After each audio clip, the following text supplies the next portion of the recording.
இப்போ நியூஸ் சேனலை திறந்தாவோ இல்ல ஊடகங்களை வச்சு பார்க்கும் போதும் நம்மளுக்கு இருக்கிற ஒரு பிக்கஸ்ட் டாபிக்கா இருக்கிறது திமுகவில இப்போ ஒரு கூட்டம் நடந்துச்சு. அந்த கூட்டம்ல பீர் ஷோ, அதுவும் கூலிங் பீர் ஷோ அப்படிங்கிற ஒரு விஷயம் தான். சோ பிரியாணியோட பீர், அதுவும் கூலிங் பீர் விருந்து வச்சு கொண்டாடி இருக்காங்களே அப்படிங்கறத இப்போ எல்லாரும் தூக்கி பேசுற அளவுக்கு இருக்கு.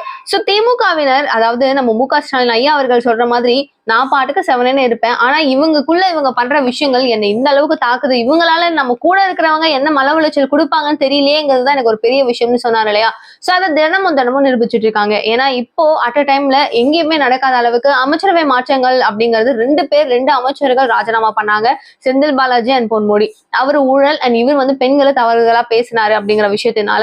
அண்ட் இது ஒரு பக்கம் இருக்கும்போது மறுபடியும் திரும்பவும் திமுகவினர் என்ன பண்றாங்க அப்படின்னா, புதுசா விருந்து வைக்கிறேன் அப்படிங்கிற ஒரு பேருல, அதுவும் அங்க என்ன நடந்திருக்கு அப்படின்னு பாத்தீங்கன்னா, ரிஷிவந்தியன் அப்படிங்கிற இந்த ஒரு இடத்துல ஒரு பெரிய ஒரு சாப்பாடெல்லாம் போடணும் அப்படிங்கறத பிளான் பண்றாங்க. திமுக இளைஞர் அணி 1000 கூட்டம் அங்க நடக்குது. அந்த இடத்துல பாத்தீங்கன்னா வசந்தம் கார்த்திகேயன் எம்எல்ஏ என்ன பண்றாரு அப்படின்னா, ஒரு பொன்முடியே அவருக்கு பிடிக்காதுங்கிறதுனால மேபி அவர் ரொம்ப ஹாப்பியா, அவங்க 2 பேருக்கும் முட்டிக்கிட்டே இருக்கும் இல்லையா. சோ அந்த முட்டல் இருக்கிறதுனால அவர் அமைச்சரவையில இருந்து விலகிட்டாருங்கிற ஒரு சந்தோஷத்துலயே என்னவோ தெரியல, எல்லாருக்கும் சாப்பாடு பிரியாணி எல்லாம் போட்டு கூடவே விருந்து வைக்கிறதா அப்படின்னு நினைச்சு புதுவிதமான ஒரு விஷயத்த முன்னாடி எடுத்துட்டு கூலிங் பியரையும் அந்த விருந்துலயே வைக்கிறாங்க.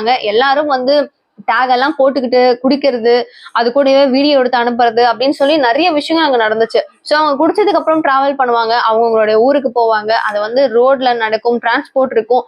சோ அதனுடைய பாதிப்பு எல்லாருக்கும் இருக்கும். பல கேள்விகளோட மக்கள் இப்போ அந்த அளவுக்கு டென்ஷனா இருக்காங்க.